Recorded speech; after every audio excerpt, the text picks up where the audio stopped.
இலக்கண கவிதை எழுதிய அழகே உருகியதே என் உயிரே.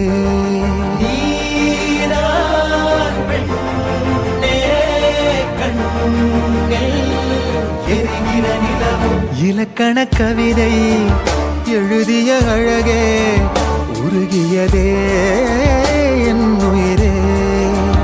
உனதிரு விழிகள் இமைத்திடும் பொழுதில் பகலிரவு உரைகிறதே. இதயம் கேட்குதே என் காற்றாக கனவாக கை வீசும் காதல் இவள் யாரோ.